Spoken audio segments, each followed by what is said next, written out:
Eta. I don't normally do these kind of posts, but today I felt somehow compelled to record something and post it. I felt the need to sort of speak to my brothers and sisters. When I say brothers and sisters, I mean black people.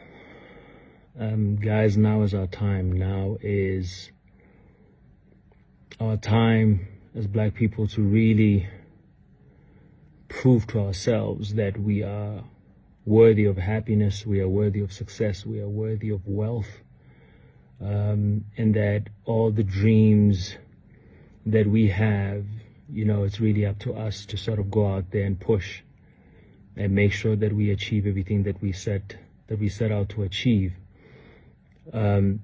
The one thing that does concern me about us, my brothers and sisters, is that as black people, we never hold each other accountable, because it's become so easy for us to blame someone else for something. But I've noticed that black people, we don't hold each other accountable.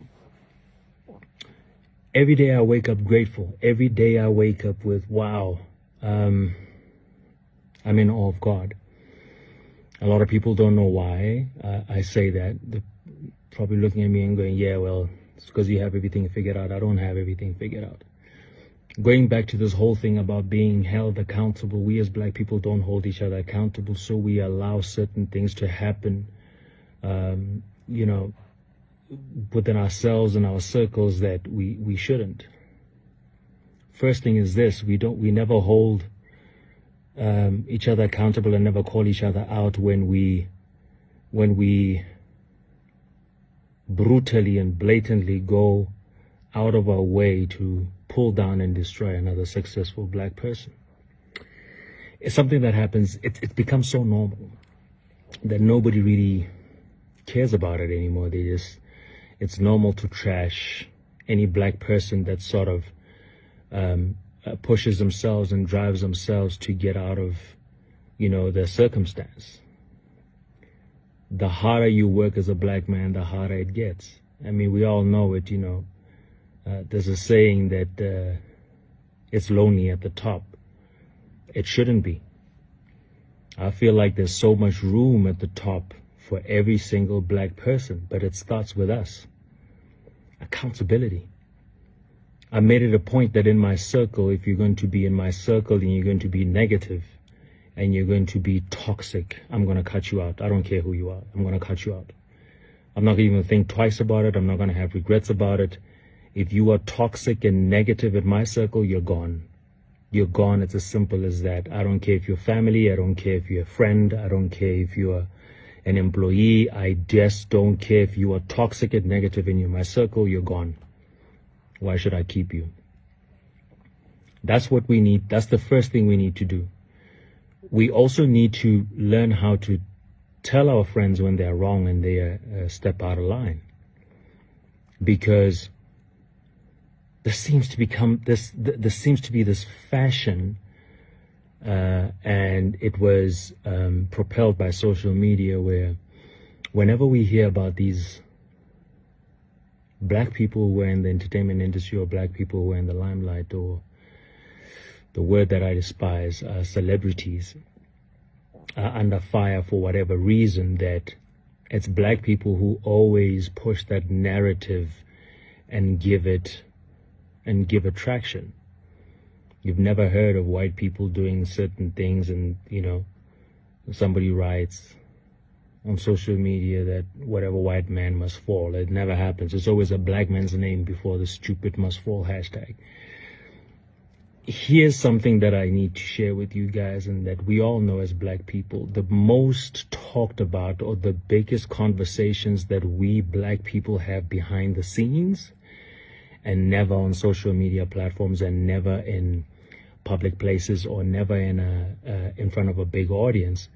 Black people constantly talk about how we don't support each other. It's shocking at the rate that we talk about it. We speak about black on black hate every single day behind the scenes in private conversations, but nobody ever takes it to a public forum. It's because we are hypocrites as black people. We are the biggest hypocrites, and actually we are the biggest problem in our own self-advancement in life. We need to have these conversations on open platforms so we understand how serious and how problematic it is. That's why I said accountability. We don't hold each other accountable. When a black person runs to Twitter and says all sorts of negative things about others, it's black people who jump onto the bandwagon and make that disturbing conversation, topic, trend, whatever, relevant. If black people ignored that nonsense, there wouldn't be such a thing as a trend. There's a reason why it's called Black Twitter. This is not necessarily just about Twitter. It's about the general thing that happens in life, but I'm giving reference to a platform like that because it seems to be the most negative social media platform because of the traffic of black people attacking black people. That's what it is. Black people always find a way to make light of serious situations. We as black people always find comedy out of things that are hurtful and painful to others. We always comment about things that just have nothing to do with a serious real life issue.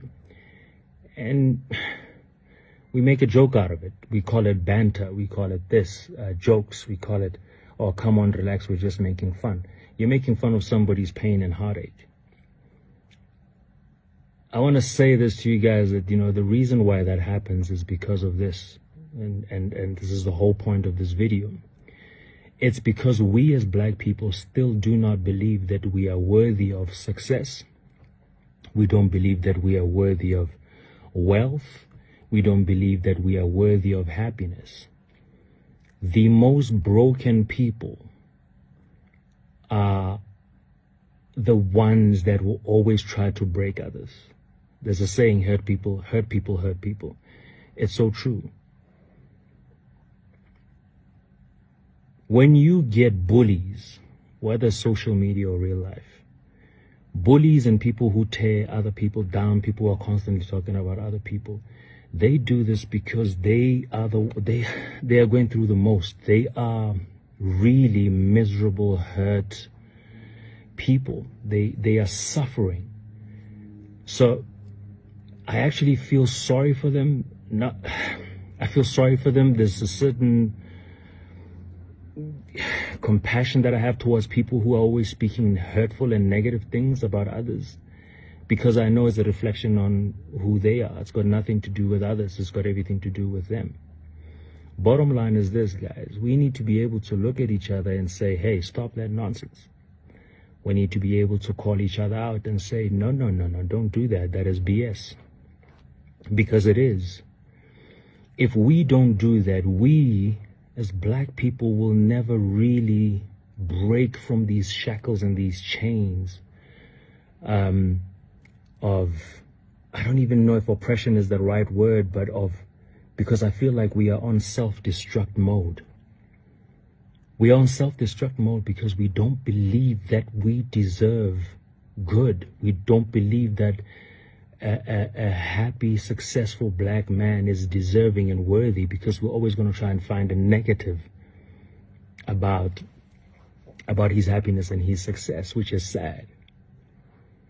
Our brothers and sisters, you have no idea the number of opportunities out there that are just waiting for us to just grab. If you're going to sit there and waste your time by focusing on other people's businesses and other people's way of living and what another man is doing, you are never going to make it in life. What is going to make this world a better place is the day that we as black people start believing that we are worthy, start believing that we can, and stop entertaining nonsense. Because reality is this, I'm going to say it, and it's going to shock a lot of people and disturb a lot of people, but black people react faster to noise than they do to the truth. I said it. We react faster to noise than we do to the truth. So anything that is rao rao, we're jumping on it, and we're going to have an opinion.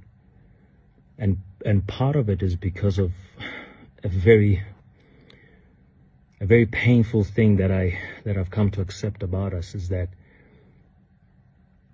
it's a reflection on who we are deep inside.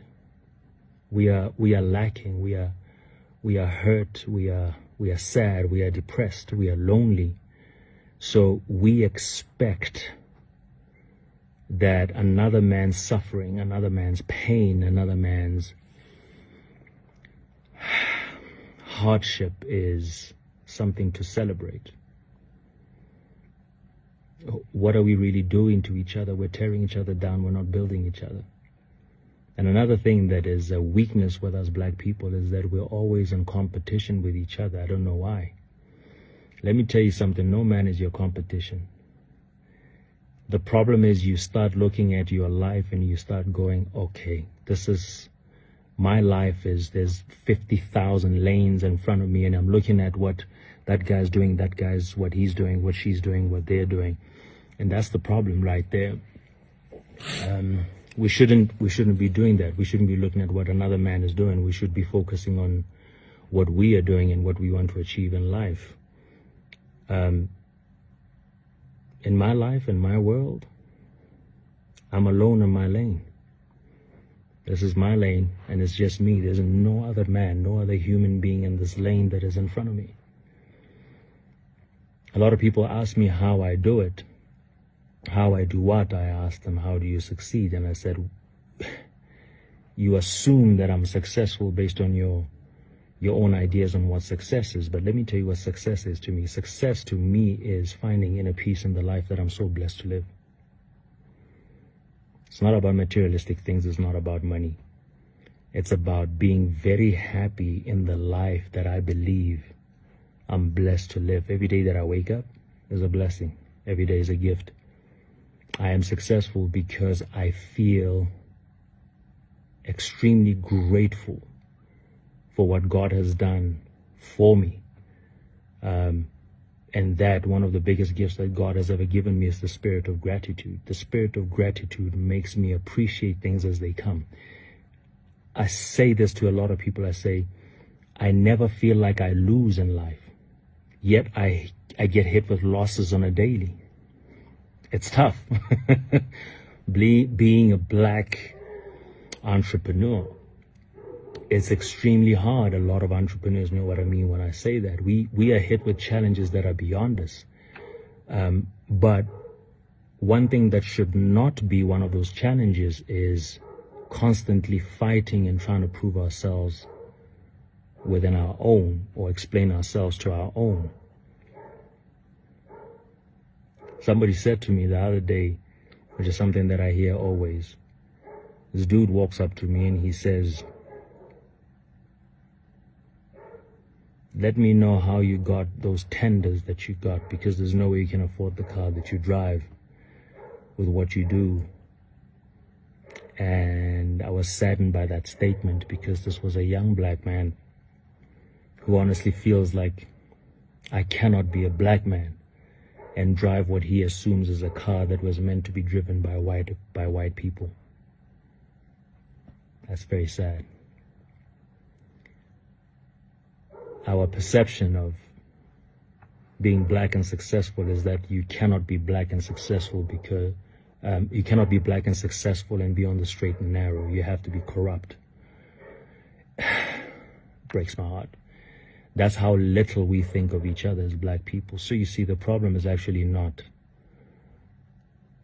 any other race or any other human being. The problem is us. We do not believe in ourselves. We do not believe that we are black, we are beautiful, we are successful, and we are meant to have all the great things in this world. We don't believe it. The minute we start believing it is the minute we're going to stop all this hate. The minute we start believing that we are worthy of happiness and success and wealth and all the good things in this world, is the day that we're going to stop trying to bring down another black man. Happy Sunday. Shafiri.